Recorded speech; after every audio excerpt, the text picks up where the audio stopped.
Either you give me that $100,000 to pay off your debts, or your wife will regret it, my brother-in-law roared, confident in his power. I nodded silently and left. He was waiting for money, but I brought him a trap that turned his self-confidence into eternal fear. Before we continue, please subscribe to the channel and write in the comments what time it is where you are now. I was reviewing old blueprints when Jennifer walked through my front door. She had a key, used it without knocking, which told me something was wrong before I even looked up.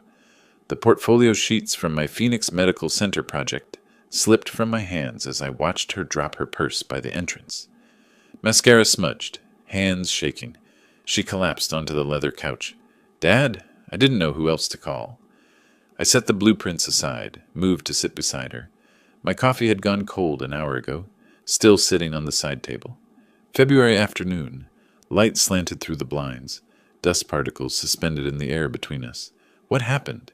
"It's Brian," her voice cracked. "He's in trouble. Real trouble." I placed one hand on her shoulder briefly, then stood and walked to the window.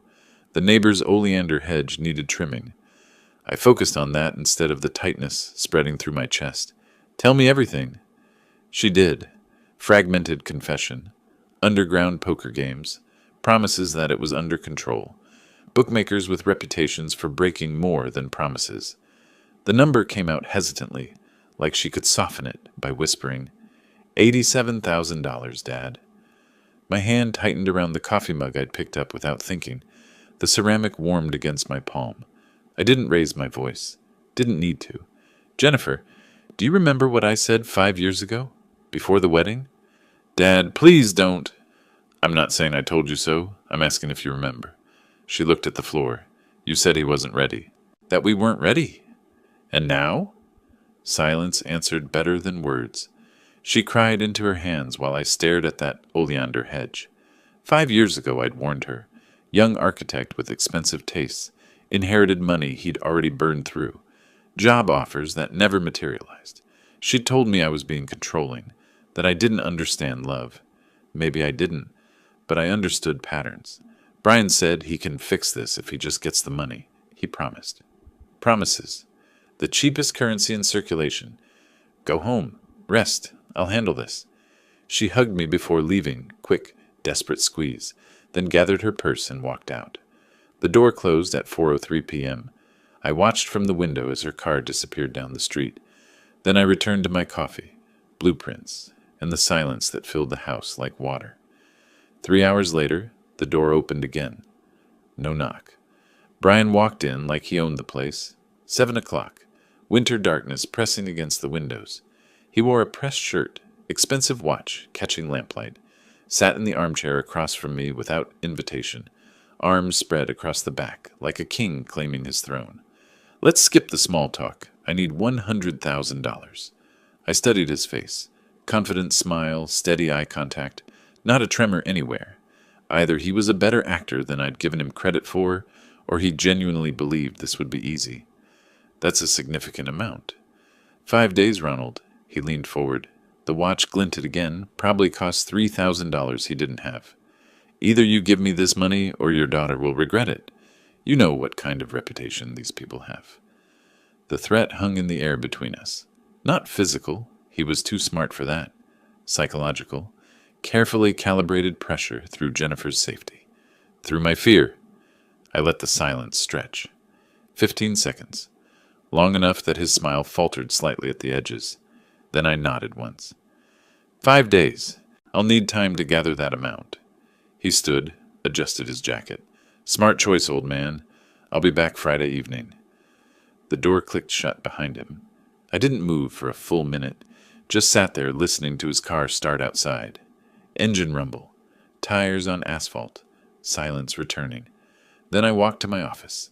The safe was behind a framed architectural drawing of my first major project. Phoenix Community Library, 1987. I moved the frame aside, entered the combination I'd memorized 30 years ago.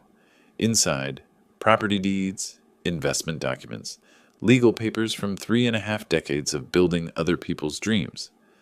I pulled out the folder labeled Phoenix Development Projects 2024-2025. Spreadsheets, market analyses, zone change proposals.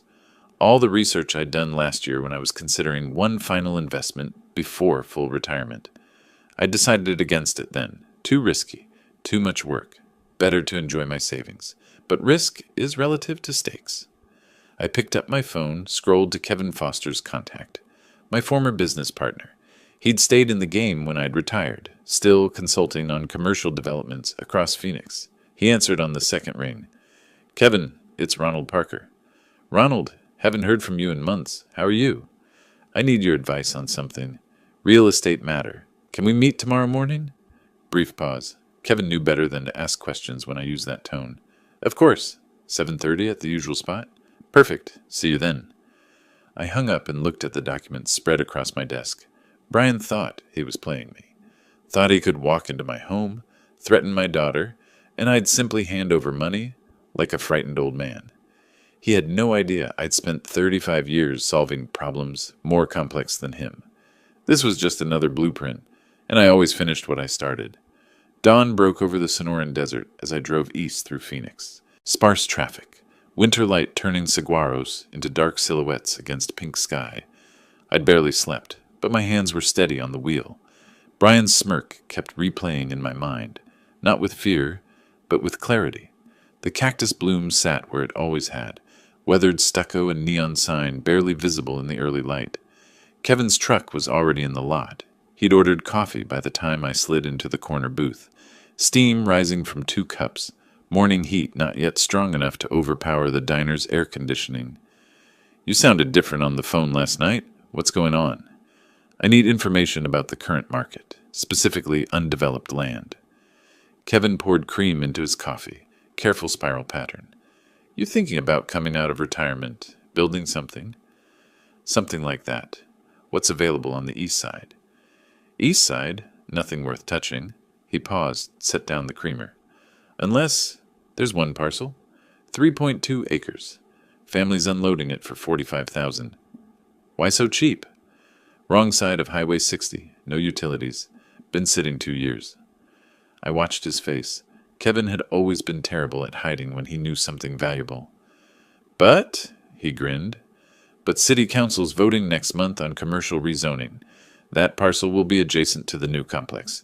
Give it 12 months, Ronald. It'll triple, maybe more." My finger tapped the table once. "Old habit," Kevin noticed. "You're certain about the rezoning?" I reviewed the development maps myself. It's happening. He pulled out his phone, opened a real estate app, slid it across the table. Barren desert land, highway visible in the distance, nothing but creosote bush and dust. To most people, worthless. To someone who understood timing, opportunity. I memorized the listing number. "Just exploring options," I said. Kevin studied me over his coffee cup. 30 years of partnership meant he could read my tells, but he also knew when not to push. We finished breakfast talking about his current projects, his daughter's college plans, the usual comfortable topics. I paid the check and left by 8:30, heading back through Phoenix as morning traffic began building. The phone rang at 2 o'clock. "Hey, Dad, how are you?" Jennifer's voice had that forced cheerfulness people use when they're reading from a script. I set down the sandwich I'd been eating. "I'm fine, sweetheart. How are you?" "Good, good. I was just—" Brian and I were wondering, in the background, muffled but distinct. "Ask him when?" Jennifer's pause was barely a heartbeat. "Wondering about the timeline for what we discussed yesterday?" I closed my eyes. Brian was coaching her, using her as his messenger, his pressure tool, making her complicit. "Friday evening, like Brian and I agreed. Tell him that." "Okay. Thanks, Dad. I love you." "I love you too. Always." After she hung up, I stared at the phone for a long moment. Then I looked up Craig Adams's office address. The law firm occupied the 3rd floor of a downtown building, with windows overlooking Central Avenue. Craig met me in a conference room at 3 o'clock sharp. He'd always been punctual, which was why I'd chosen him for my estate planning 5 years ago. "Ronald, good to see you. What can I help with today?" I pulled out my leather notebook, the one I'd carried through hundreds of client meetings during my career. "If I loan money to a married couple, can I secure it against their home?" "Absolutely. Standard collateral agreement. Both spouses sign. Property becomes security." "What happens if they default?" Craig leaned back in his chair. You file a lien, initiate foreclosure proceedings. Takes time, usually. I wrote carefully in block letters. Co-signer liability. Can the contract expedite that process? Now he was interested. Yes. Automatic foreclosure clause. Arizona revised statutes allow it if both parties agree in writing. No court battle needed. What conditions can be written in? For the next 40 minutes, Craig walked me through collateral structures, conditional repayment terms, lien placement procedures. I filled 6 pages with notes. Every question precise. Every answer absorbed. When I left at 4 o'clock, I had everything I needed. That evening, I spread documents across my desk in 3 precise columns. Financial, my savings account statements showing $180,000 in retirement funds from decades of careful planning. Legal, notes from Craig's consultation, underlined phrases about automatic foreclosure and cosigner liability. Property, the parcel 447B listing. Kevin had shown me, plus public records I'd pulled for Brian and Jennifer's house, $280,000 current value, mortgage nearly paid off. I began drafting. Loan agreement, $100,000 at 8% annual interest, secured by borrower's primary residence. Repayment term 12 months. Default clause triggers automatic lien activation. Each word chosen carefully. Each clause designed to be perfectly legal, perfectly enforceable. This wasn't anger on paper, it was architecture. Load-bearing walls, support structures, foundation work. My phone buzzed at 9:15. Text from Jennifer. Thank you, Dad. Brian says you're doing the right thing. I love you. Brian says. Even her gratitude filtered through him. I typed back, I love you too. Always. Then I returned to the contract. Added clause 7. In event of default, lender retains right to seize collateral property without additional court proceedings, provided proper notice is given per Arizona revised statutes, per 33-811. I underlined without additional court proceedings. For 5 years I'd watched Brian manipulate my daughter, turn her against her own judgment, and now he thought he could manipulate me. Walk into my home, threaten my family, and I'd simply comply. But manipulation only works when the target doesn't see it coming. Brian thought he was playing me. He had no idea I'd been designing structures and solutions for 35 years. This was just another blueprint, and I always finished what I started. I spent Thursday and Friday morning finalizing everything, withdrew the funds, printed the contracts, and when Brian's car pulled into my driveway Friday evening, right on time, like a shark smelling blood, I was ready. The leather folder sat on my kitchen table. Inside, the printed loan agreement, a cashier's check for $100,000, property documents. I heard his engine cut off, car door slam, footsteps on the walkway. I didn't move to open the door. Made him knock. When I finally opened it, Brian strode in expecting a simple transaction. His eyes went straight to the table. You have the money? I gestured to the kitchen. Sit down first. We need to discuss terms. His face darkened. Terms? You said 5 days. It's been 5 days. And I have what you need. But not as a gift, as a loan. A loan? Are you serious right now? I slid the contract across the table. $100,000 at 8% annual interest. 12 months to repay. Brian snatched up the pages, scanning. His jaw clenched. Secured by my house? You want my house as collateral. Your house and Jennifer's. It's joint property. This protects everyone.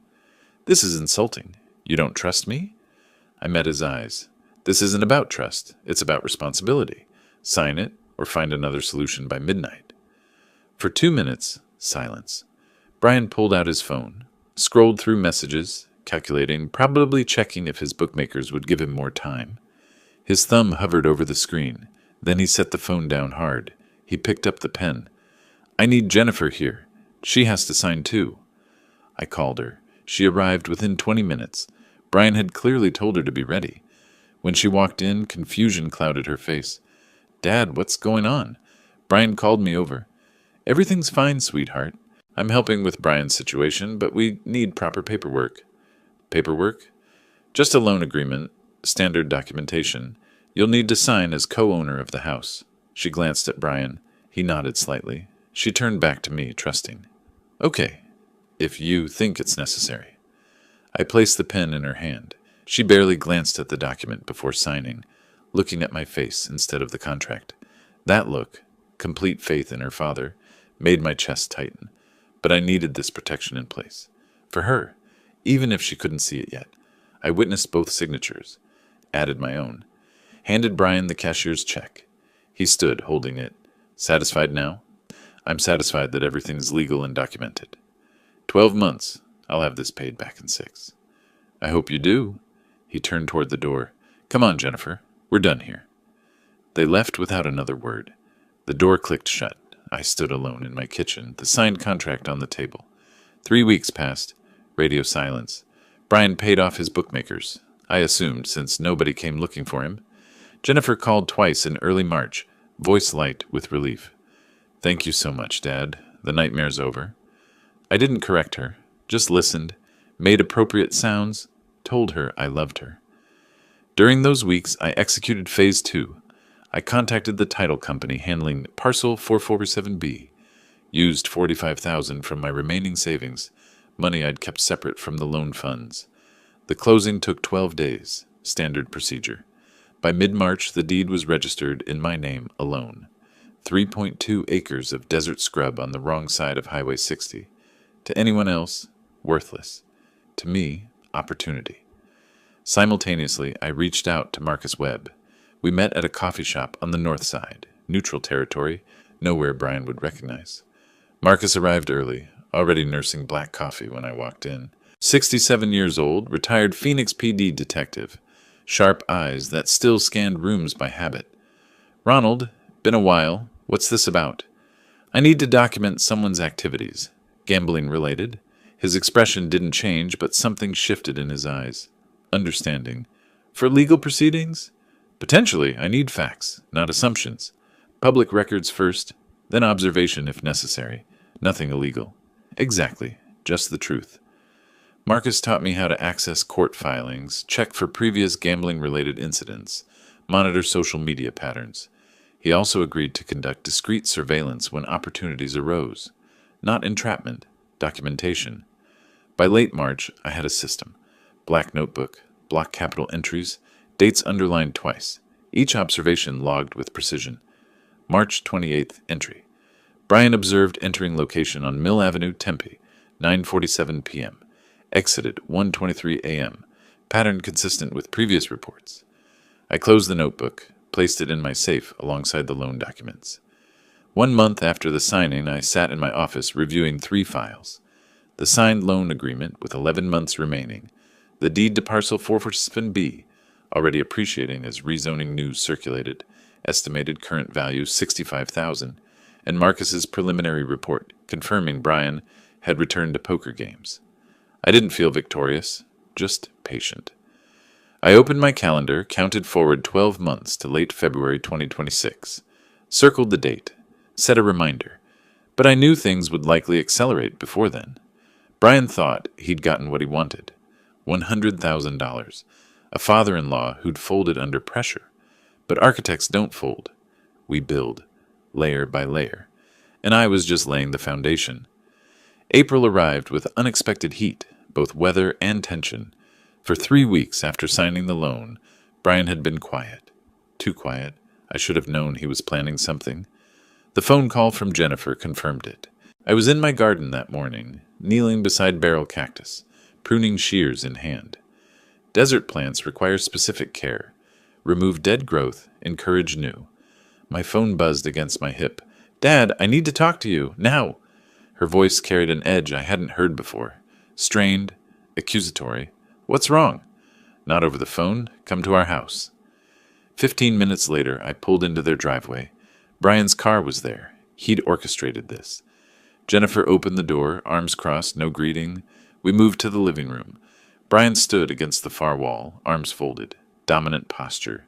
He wanted me to know this was his territory.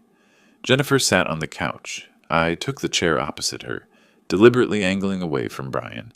If this was about choosing sides, I'd make my priority clear. Brian told me something about the contract you made us sign. What about it? He says you're trying to take our house, that the whole loan was a trap. Brian pushed off the wall. Don't sugarcoat it, Jen. Tell him what you found out. She wouldn't meet my eyes. You bought land right after loaning us money. Brian says you planned this, that you never intended to just help. I looked only at Jennifer. I'm protecting your future. That contract ensures the loan is repaid. Repaid? At 8% interest with our house as collateral. Brian's voice cut across the room. That's not protection, that's extortion. I turned to him now. You asked for $100,000. I provided it, with reasonable terms. The land purchase is my personal investment, completely separate. Separate? You expect us to believe that? I expect you to honor your agreement, unless you don't plan to repay the loan. The room went cold. Jennifer looked between us, something cracking in her expression. Doubt. First time I'd seen her question me in years. The visit ended with stiff goodbyes. Jennifer didn't hug me, just stood in the doorway, arms still crossed, while I walked to my car. 2 days later, the courier arrived. Legal documents, official letterhead, Brian Turner versus Ronald Parker, civil lawsuit for emotional distress and financial coercion. The complaint alleged I'd exploited a family crisis to manipulate my daughter and son-in-law into signing an unconscionable contract under duress. Sought remedy. Void the loan agreement. Court date, early May. 3 weeks away, I read it twice. Then spread the pages across my kitchen table, yellow highlighter in hand. Marked key phrases. Unconscionable. Duress? Coercion? Brian was smarter than I'd estimated, or had consulted someone who was.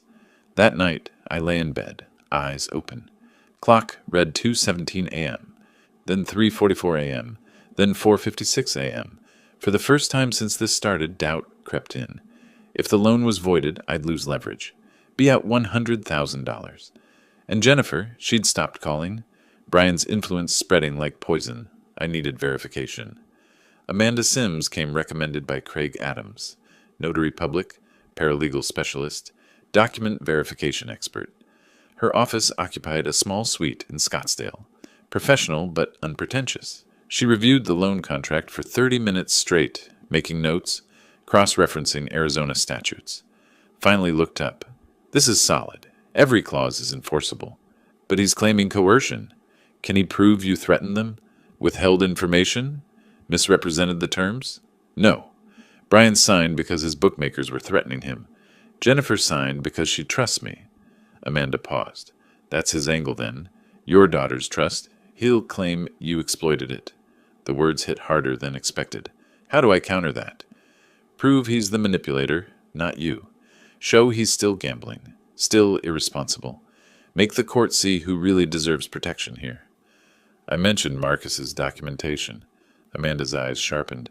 If you can show Brian's continued gambling after receiving the loan, it proves he's financially irresponsible, not coerced. That strengthens your position considerably. She also recommended I document my own motivations. Write down exactly why you structured the loan this way. Focus on protecting Jennifer. Make it clear your intentions were paternal, not predatory. I left her office with an action plan. That evening I called Marcus. I need everything you've documented on Brian. Comprehensive report. Some might not be courtroom admissible, but it'll give you leverage. Leverage is exactly what I need. Ronald, are you sure you want to go this route? Once this information comes out, there's no going back with your daughter. Long pause. Outside my window, the desert sunset painted everything orange and purple. If I don't fight this, Brian wins, and Jennifer loses everything. I'll take the hit if it means she's protected. That night, I sat at my desk with a yellow legal pad, wrote in longhand first, crossing out phrases, rewriting sections. Why I structured the loan with collateral. Statement for legal record. My daughter Jennifer married Brian Turner 5 years ago against my counsel. Over those years, I observed financial instability, secrecy, and control. When he approached me demanding $100,000, I faced a choice. Enable his behavior with a gift, or create accountability through structure. I chose structure, not to take their home, but to ensure my daughter wouldn't lose everything if Brian failed to change. I expected repayment. I hoped for his success. But I prepared for his failure. That is not manipulation. That is protection. I typed it formally on my computer, printed 3 copies, filed one in my safe. Brian wanted to paint me as a villain, but I'd spent 35 years building things that lasted. Foundations don't crack under pressure. They hold, and I was about to show him exactly how strong mine was. The weeks between mid-April and early May felt like standing in desert sun, slow, burning, testing endurance. But the court date arrived regardless. I stood before my bathroom mirror that morning, adjusting a tie I hadn't worn in 2 years. Dark suit, pressed shirt, the uniform of professional presentation. My reflection showed a man preparing for battle, not retirement. The Maricopa County Courthouse hallway was all beige walls and fluorescent lighting. I sat on a wooden bench, leather briefcase beside me, reviewing my written statement one final time. Across the hall, Brian stood with Jennifer and their attorney, a younger man in an expensive suit, probably costing what I'd paid for my first car. Jennifer glanced at me once, then away. The distance between us wasn't just physical. A woman sat down beside me, well-dressed, composed, holding her own legal folder. After a moment of shared silence, she spoke. "First time dealing with family matters in court?" I looked at her, assessed quickly. Honest face, tired eyes that had seen their own battles. "My son-in-law is suing me. Claims I coerced him into a loan agreement." She nodded, knowing smile touching her lips. "Let me guess. He needed money desperately. Signed willingly, now regrets the terms?" "Exactly that. My son forged my signature on property documents. Family betrayal has a predictable pattern." She extended her hand. "Patricia Morrison. Ronald Parker." A court clerk appeared, announced a 30-minute delay. Scheduling conflict. Patricia and I remained on the bench, and somehow the conversation continued. "What was his crisis?" she asked. "The one that made him need money?" "Gambling debts, underground poker, about $87,000.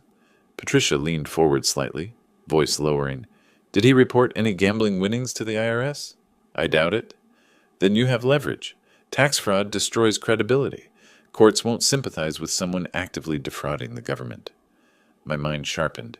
Marcus's surveillance documented Brian's gambling, but I hadn't considered the tax angle. Patricia pulled a business card from her wallet, wrote her personal number on the back. "I ran an accounting firm for 30 years. If you need help after this hearing, call me." My case was called. The courtroom was small, wood-paneled. The judge, a stern woman in her 50s, presided it from the bench. Brian's attorney argued emotional coercion, exploitation of trust. I delivered my counter calmly, reading from my prepared statement. I provided financial assistance with standard lending terms to protect my daughter's assets. The borrower signed willingly to resolve his gambling debts. I presented Marcus's report. Dates, locations, photographs. Brian returning to gambling within weeks of receiving the loan. The judge reviewed the contract thoroughly, listened to both sides, finally spoke. "The contract appears legally sound. I find insufficient evidence of coercion or misrepresentation. Motion to void, dismissed." But she added, looking directly at me, "However, I caution against excessive control of family finances. Proceed carefully." Brian's face reddened. Jennifer looked confused, not relieved. I found Patricia in the courthouse cafe. Afterward, small space with vending machines and plastic tables. She'd already secured a corner table, coffee steaming in front of her. "How did it go?" I allowed myself a small smile. "Case dismissed." She raised her cup. We talked for an hour, not just about legal matters. Patricia shared her story. Widowed 10 years ago, built her accounting business from nothing, recently discovered her son's betrayal attempt. I talked about Jennifer's mother, who died 12 years ago, about my architecture career, about disappointment. There was an ease between us, recognition of shared understanding. "I can analyze financial records," Patricia offered, "trace gambling expenditures, build patterns. If you're serious about protecting your daughter long-term, you need more than surveillance photos." That evening I sat in my home office, Patricia's business card on my desk. I realized my plan had evolved, not just recovering the loan, but creating conditions where Brian self-destructed through his own recklessness. I picked up my phone, texted, "Dinner tomorrow, I'd like to discuss your offer." Her response came within minutes. 7 p.m., I know a place. I looked at the parcel 447B deed on my wall, recently framed, property already appreciating as development news circulated. For weeks, I'd been building a structure with one blueprint, but Patricia had shown me a different design, one where Brian didn't just lose to me, He lost to himself, and that was far more permanent. The next evening I met Patricia at a restaurant she'd chosen, quiet enough for serious conversation, comfortable enough to not feel like a business meeting. I didn't realize then that this dinner would mark a turning point, not just in my strategy against Brian, but in my life. I arrived exactly at 7. Architect's punctuality. Patricia was already seated at a corner table. Laptop open, papers spread. She slid a document across the white tablecloth as I sat. I pulled public records, cross-referenced credit reports I can legally access, analyzed patterns. Her finger tapped a highlighted figure. Your son-in-law has accumulated new debts since the loan, approximately $34,000, across 3 high-interest credit cards and what appears to be another private lender. I studied the numbers. Not surprised. Confirmed. He's still gambling. Compulsively, Patricia said, and hiding it poorly. We ordered salmon for her, steak for me, and continued analyzing over dinner. Patricia pulled her laptop closer, typed rapidly. He's making minimum payments on your loan, but the new debt is mounting. At this rate, he'll default within 6 months. Not from inability to pay, but from cash flow collapse. What if I offered him restructuring? Her eyes sharpened. Restructure how? Lower monthly payments, ease immediate pressure, but extend the term from 12 to 18 months and increase interest from 8 to 12%, Patricia calculated, rotating the screen toward me. That raises total debt from $100,000 to approximately $135,000. He'd be in deeper, but feel like you're helping him. Exactly. The following week, I contacted Craig Adams to draft restructuring documents. He warned about the judge's caution.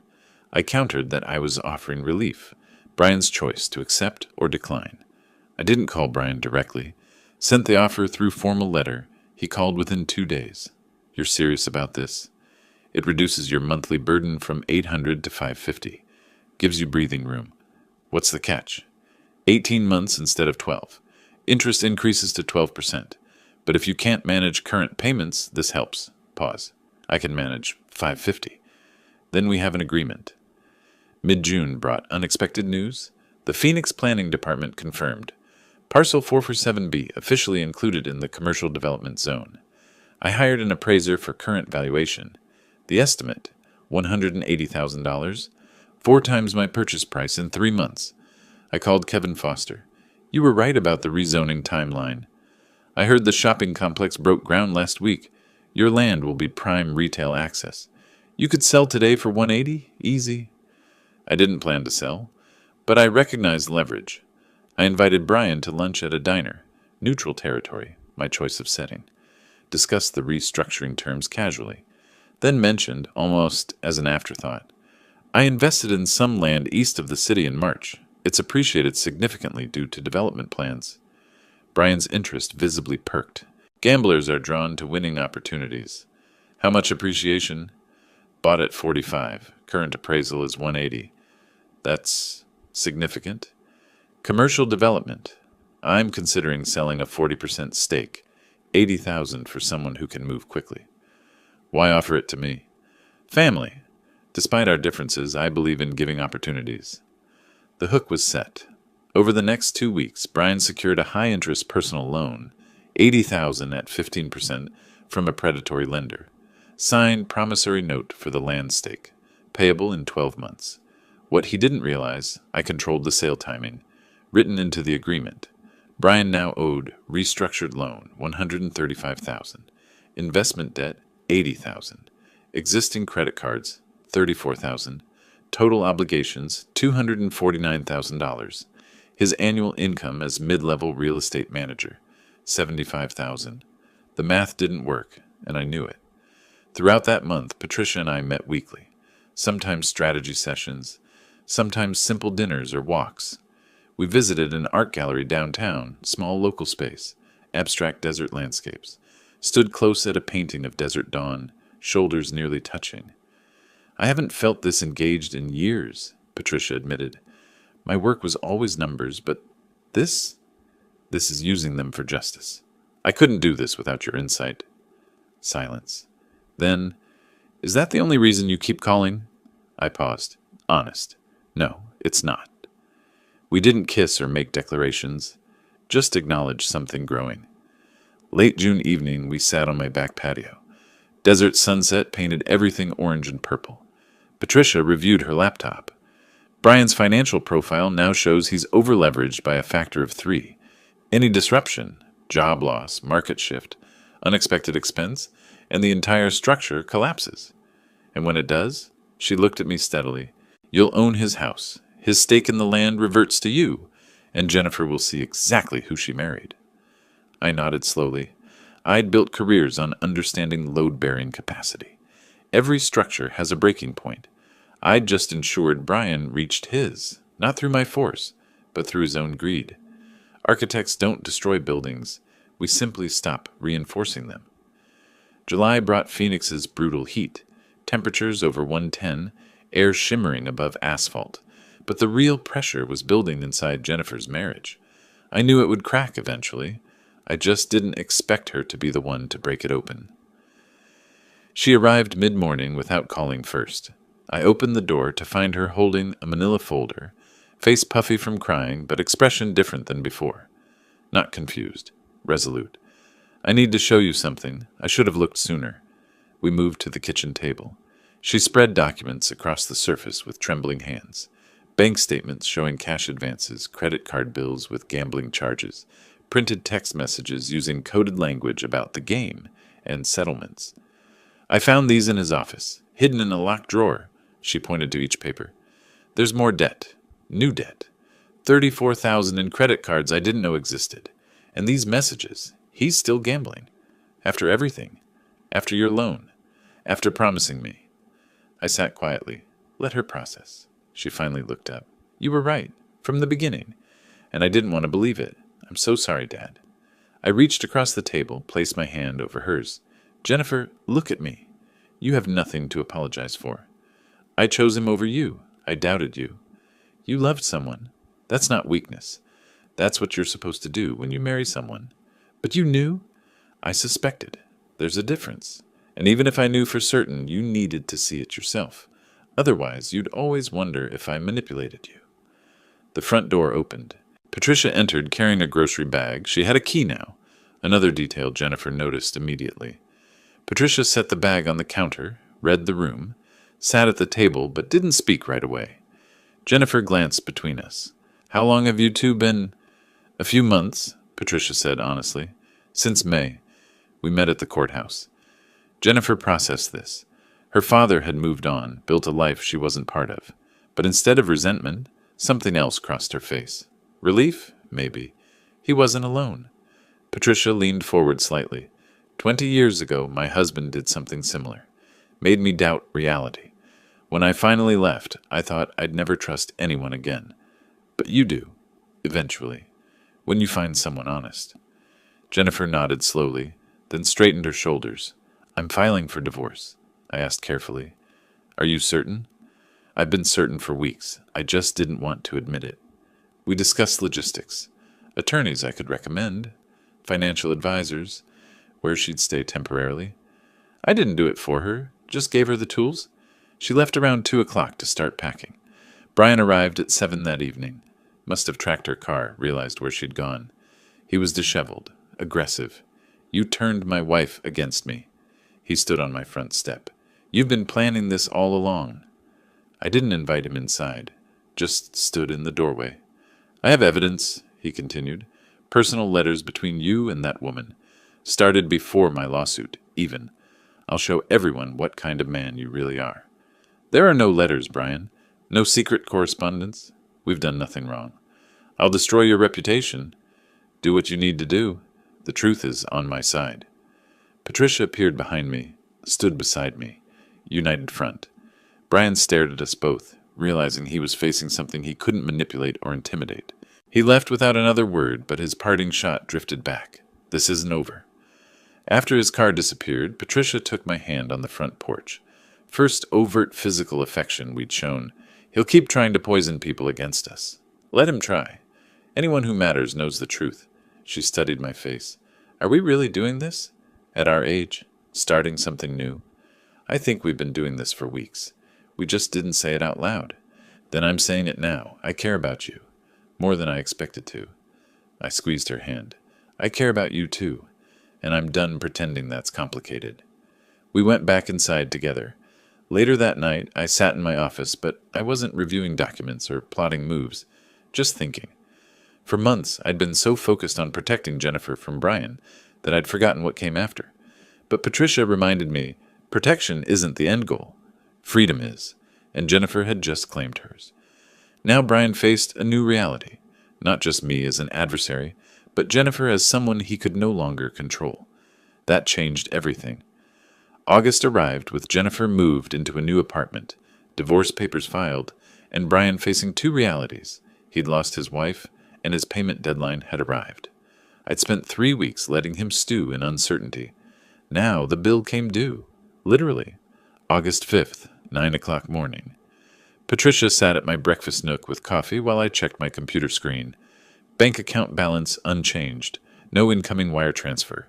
The phone rang. Craig Adams. Ronald, have you received the $80,000 from Turner? Nothing. Then we activate the penalty clause. Failure to pay triggers a $15,000 late fee, plus daily accrual at 5%. Do I have authorization to proceed? I glanced at Patricia. She nodded slightly. Proceed. Patricia pulled her laptop over, opened her spreadsheet. Let me update the full accounting, she typed quickly. Investment loan, $80,000, plus late fee, $15,000 equals $95,000.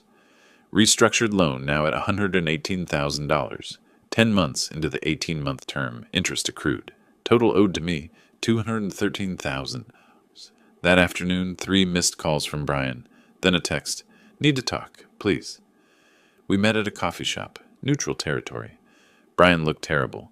Weight loss, unshaven, dark circles. He slid paperwork across the table with shaking hands. I sold my car. $18,000. It barely covers 1 month. He hunched forward. I can't make the payment. You know I can't. Can we negotiate an extension? I studied him. You've had 12 months since the original loan. 6 months since restructuring. 3 months since the investment agreement. What would 3 more months change? His honesty surprised me. I thought I could win it back. The gambling. I thought one good streak and I'd be clear. That's the problem, Brian. You always think the next hand will fix everything. What do you want from me? You've already won. You destroyed my marriage. You're taking everything. I leaned back. I wanted you to change. To choose my daughter over your addiction. You never did. So yes, I'll take the house. I'll take the investment stake. And I'll consider us settled. But that's not winning. That's just consequences. Mid-August, Craig filed official legal demand for debt collection. The process moved quickly. Those automatic foreclosure clauses from the original contract did their work. Brian had 30 days to respond or vacate. He didn't contest. Knew it was futile. Meanwhile, I structured Jennifer's protection. Arizona community property law entitled her to half the house value, $140,000. I arranged to transfer that amount to her as a gift once foreclosure completed. She hadn't created this situation. She shouldn't suffer for it. The same week, I received an offer on parcel 447B. The shopping complex developer wanted the land for parking expansion, $285,000. I accepted immediately. I'd bought it for $45,000 in March. Brian's 40% stake reverted to me when he defaulted on the investment loan. Net profit, $240,000. Brian learned about the sale later through real estate connections. Called me, voice hollow. You planned all of this. The loan, the restructuring, the land deal. You wanted me to fail. I didn't deny it. I gave you every opportunity to succeed. Lower payments, investment opportunities, time extensions. But you chose gambling over responsibility. Every single time. I didn't make you fail, Brian. You did that yourself. I just stopped enabling it. Silence. Then, did you ever believe I could change? I paused. Honest. For Jennifer's sake, I hoped. But no, I didn't believe it, and I was right not to. Late August evening, Patricia and I sat at my kitchen table with a modest bottle of wine. She had her spreadsheet open one final time. Total debt Brian owed, $213,000. Total you recovered, she calculated. House value minus Jennifer's gift, $140,000. Investment stake reversion, $80,000. Land sale profit, $240,000. Total, $460,000. She looked up. You could have simply foreclosed in March, taken the house after the first default window. Then Brian wouldn't have learned anything, and Jennifer might have blamed me forever. Patricia closed the laptop. Now Jennifer's free, financially stable, and knows exactly who Brian is. That was the real goal, wasn't it? I nodded. We clinked glasses quietly. Not triumphant celebration, just acknowledgement. I'd spent 35 years building structures that would outlast storms and earthquakes. This was no different. I built a trap so perfect that Brian's own weight collapsed it. Not my force, his. September moved into its final week with Jennifer settling into her apartment. Brian apparently leaving Phoenix, rumors through Kevin's real estate connections, and one last piece of business, selling the house that had started everything. Not for revenge, for closure. Early September morning, Maricopa County Courthouse. I sat at the plaintiff's table with Craig Adams. Brian sat alone across the aisle. His attorney had withdrawn when the fees stopped coming. The judge reviewed the file. Loan documents, payment records, default notices, penalty assessments. She looked up at Brian. Mr. Turner, do you contest the foreclosure? Brian's voice barely carried. No, Your Honor. The record shows you signed a loan agreement willingly, secured by your marital property, and failed to make scheduled payments. The property at 2847 Desert Bloom Drive is hereby transferred to Ronald Parker in full satisfaction of outstanding debt. The gavel fell, one sharp crack. Brian stood, walked out quickly, never looked my direction. Outside on the courthouse steps, September sun bright and hot, Jennifer waited. She wore nurse's scrubs under a cardigan, heading to work after. She hadn't wanted to be inside for the hearing. Too painful. But she wanted to be there when it ended. Is it done? I nodded. 5 years. That house was supposed to be our future, and now it's just gone. That house was built on lies. Now you get to build something real. I handed her an envelope. The check inside, $140,000. Her half under Arizona community property law. She stared at it. This is too much. This is what you're entitled to. It's yours. Tears formed but didn't fall. Thank you. For not saying, I told you so. For just being my dad. Mid-September, I helped Jennifer move into her Tempe apartment. 2 bedrooms, bright windows, affordable on her nursing salary. Patricia came too. The 3 of us carried boxes upstairs, assembled furniture, hung curtains. Jennifer mentioned she'd started therapy, processing the manipulation, rebuilding self-trust. She'd also enrolled in ICU certification courses. I didn't hover, just supported. Before we left, Jennifer hugged us both. I'm glad you found each other. You deserve happiness too. Permission and acknowledgement. Her father had moved on, and that was okay. That weekend, I hosted a small dinner at my house. Kevin Foster, Marcus Webb, Craig Adams, Amanda Sims, Jennifer. Not lavish. Grilled chicken, salad, Patricia's homemade dessert. But the first time I'd entertained since retirement. I raised my water glass. I want to introduce someone officially. This is Patricia Morrison, my partner. No awkwardness, no lengthy explanations. People who mattered accepted it immediately. We discussed fall plans. Patricia and I were taking a week to Grand Canyon in October. Neither of us had been in years. Jennifer offered hiking trail recommendations. Normal conversation about future, not past. 2 days later, my phone rang at 8 p.m. Unknown number. I almost didn't answer. Brian's voice came through rough, slightly slurred. You destroyed everything. My marriage, my home, my career. People in real estate won't touch me now. You planned this from day one. I listened without interrupting. You used Jennifer as bait. Used the money as leverage. You manipulated everything. Finally, I spoke. I gave you a loan with clear terms. You signed. You failed to repay. Those are facts, not manipulation. You wanted me to fail. I expected you to fail based on your history. But I gave you every chance to prove me wrong. You chose gambling over responsibility every single time. This isn't over. Yes, Brian, it is. Move on. I have. I hung up. Patricia sat beside me on the couch. Will he keep trying? Probably, but there's nothing left to fight over. That night, we sat on the back patio. Cooler September evening, stars visible.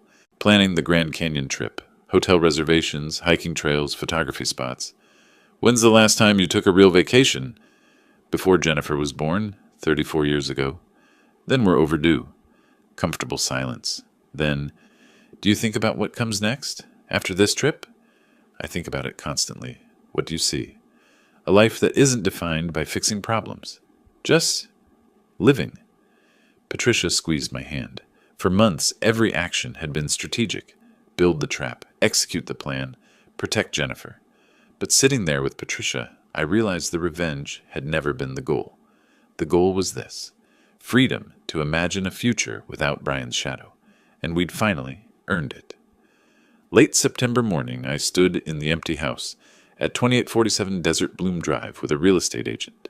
Our footsteps echoed on hardwood floors. No furniture, no life. Kitchen where the loan was signed. Living room where Brian made threats. All hollow now. Market conditions are favorable. Similar properties sold for $275,000 to $285,000, she typed on her tablet. I recommend listing at $280,000. Should sell within 3 weeks. I signed the listing agreement on the same kitchen counter where Brian and I had signed documents months ago. Full circle. The agent left. I stood alone for a moment. No satisfaction, no grief, just acknowledgement. This chapter was closing. 3 weeks later, mid-October, the house sold for $280,000 cash to a young couple. First-time buyers, ironically. I structured the proceeds carefully. Jennifer already had $140,000 from the foreclosure settlement. From this sale, I allocated an additional $40,000 to her. Total, $180,000. Enough for a house down payment in a year or two. Emergency fund, career investment. For myself, $100,000 covered my original loan. The remaining $140,000, combined with the land sale profit, meant security. Not wealth, but stability. More importantly, Jennifer was financially independent. Late October, Patricia and I visited Jennifer's apartment.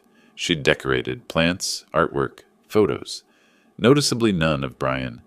I passed. She showed us her certification. ICU certification.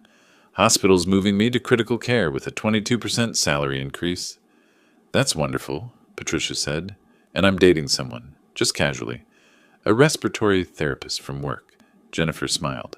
I'm learning to trust my own judgment again. That's better than happy. That's solid. She handed us a framed photograph, the three of us from moving day, laughing while assembling furniture. On the back, she'd written, "My real family." Patricia and Jennifer had developed their own relationship. Coffee every week, separate from me. I was glad for it. Through Kevin's real estate connections, I learned Brian had moved to Tucson, trying to start over, but his reputation followed. Gambling history, foreclosure, financial irresponsibility. Last Kevin heard, he was working as a rental property manager, much lower status than before. I felt no triumph hearing this, just recognition that consequences are permanent. I didn't share it with Jennifer. She didn't ask. Brian had become irrelevant to our lives. Early November, Patricia officially moved into my house. Not as a guest, as a co-owner. We'd refinanced in both names, redecorated together. Her touches, new cream curtains, rearranged furniture, our joint photograph on the mantel. It wasn't Ronald's house anymore. It was our house. We took the Grand Canyon trip, 1 week in late October. Hiking, stargazing, long conversations about nothing important. Patricia joked, 64 years old, and I'm finally on a honeymoon. Better late than never. We weren't married, neither felt the need for formality, but we were committed, building a life together. Mid-November evening, we sat on our back patio wrapped in blankets, drinking coffee. The season had changed, cooler air, earlier sunset. Discussing next year, maybe sell the house, buy something smaller, travel more. Patricia wanted to visit Sedona. I suggested taking Jennifer along. Normal plans, future-focused. Do you ever think about Brian? About everything that happened? I considered. Sometimes, but not with anger. More like looking back at a completed project. What did you build? Protection for Jennifer, a structure that couldn't be manipulated. Long pause. But mostly, I built space for this. For us. For a life that isn't about fighting. The sun set over the Arizona desert. Orange and purple sky. Silhouette of saguaros. Vast empty landscape symbolizing possibility. You know, I spent 60 years building structures for other people, designing their homes, their businesses, their dreams. I was good at it. But I forgot to build something for myself. Patricia squeezed my hand. It's time now to build my own life. Our life. What does that look like? I smiled, genuine, relaxed. I don't know yet. That's the best part. We sat in comfortable silence. Justice wasn't about destroying Brian. It was about freeing Jennifer, freeing myself, and discovering that even at 62, it's not too late to start building something new. Something that lasts not because it's reinforced against threats, but because it's built on truth. Patricia taught me that. Jennifer showed me it was possible. And I finally learned to stop being the architect of everyone else's happiness and start constructing my own. If you liked this story, please like this video, subscribe to the channel, and share your impressions of this story in the comments. To listen to the next story, click on the box on the left. Thank you for watching.